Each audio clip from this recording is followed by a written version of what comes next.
Although the budget mid-range smartphone category is super crowded, there is only a handful that meets most of our criteria and yet priced aggressively. But there is a problem. No wait, maybe there are more than one. To start with, every now and then a phone comes with almost same specifications and you torn between two models to make a choice. And since they are so good, they poof off the shelves in seconds, making it so hard for you to lay your hands on them. Xiaomi's Redmi Note 5 Pro and Asus's Zenfone Max Pro M1 are two such phones right now out there. After using them for around 2 weeks, we are here to tell you which is the one that you should be picking up. Coming up next on TechPP.com.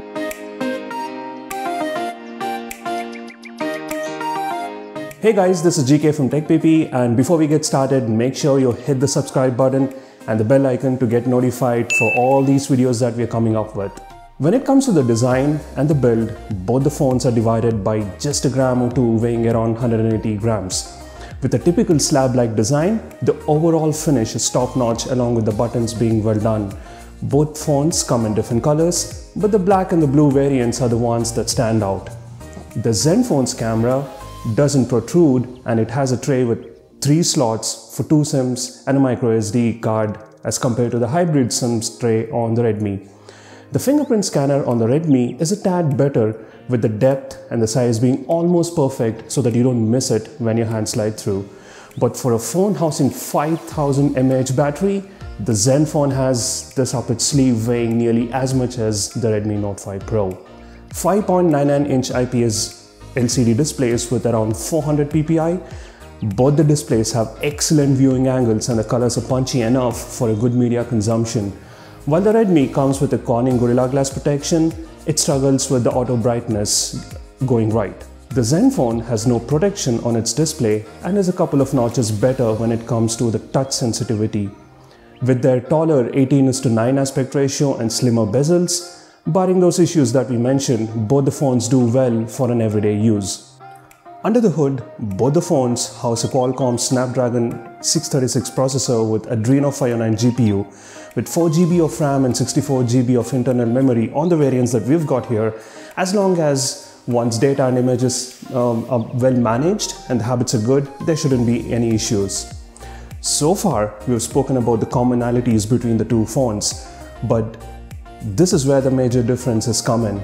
While the Redmi Note 5 Pro runs on a highly skinned version of Android 7.1 Nougat in the form of MIUI 9.5, the Zenfone Max Pro runs on a stock Android 8.1 Oreo that has few additional apps and gestures plus Qualcomm's camera app, something that is very strange for Asus's phones. But hey, we purists welcome it, right? One might think the Zenfone will hit it out of the park, but to our surprise, the Redmi was nearly as snappy as the Zenfone and in fact demonstrated better multitasking and RAM management compared to the Zenfone. Not something that we see very often in Xiaomi's phones, so kudos to them.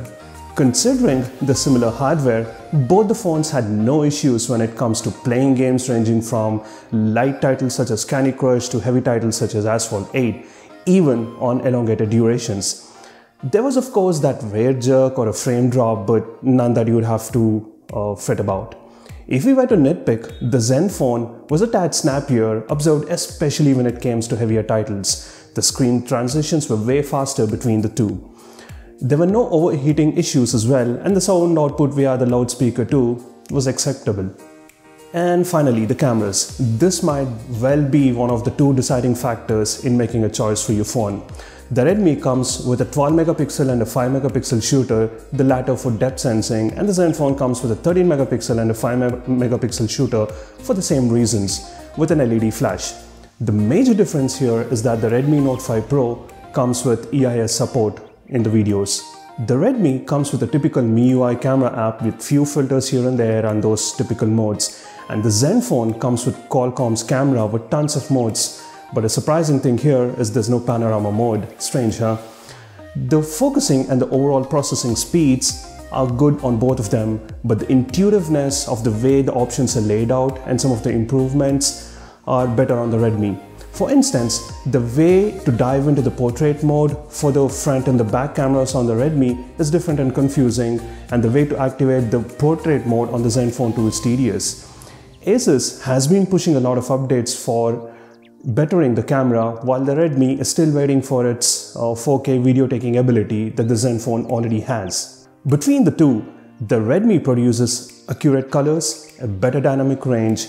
The Zenfone produces slightly saturated shades and at times goes a bit aggressive. The white balance is wrong in many cases as well. When it comes to low light, the Redmi does a better job while the Zenfone has some noise.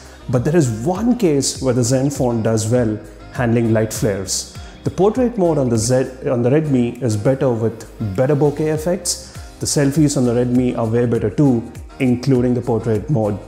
When it comes to videos, the Redmi has an advantage of producing smoother ones with EIS, but if you're finicky for the 4K, then you have to go for the Zenfone.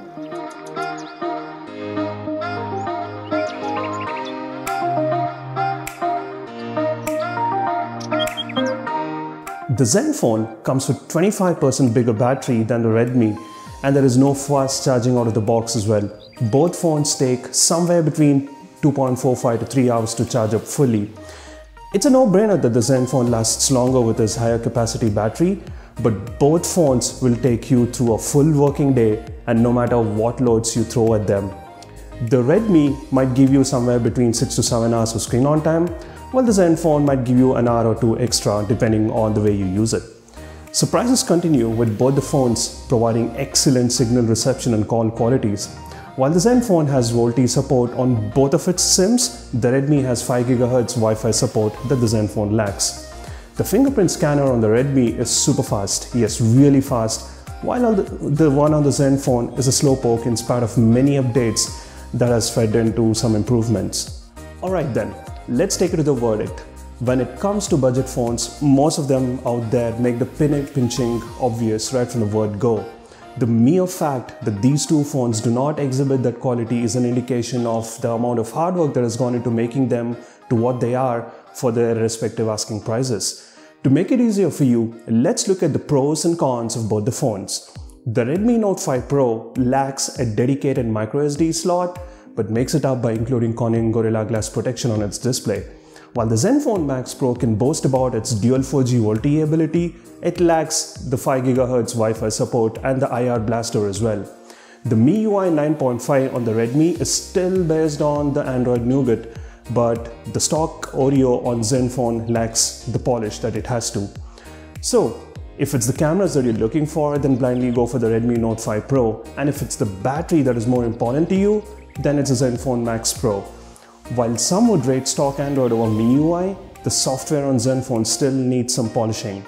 Sadly, Xiaomi has raised the price of the Redmi Note 5 Pro to 14,999, while the Zenfone with the same configuration is offered at Rs 12,999.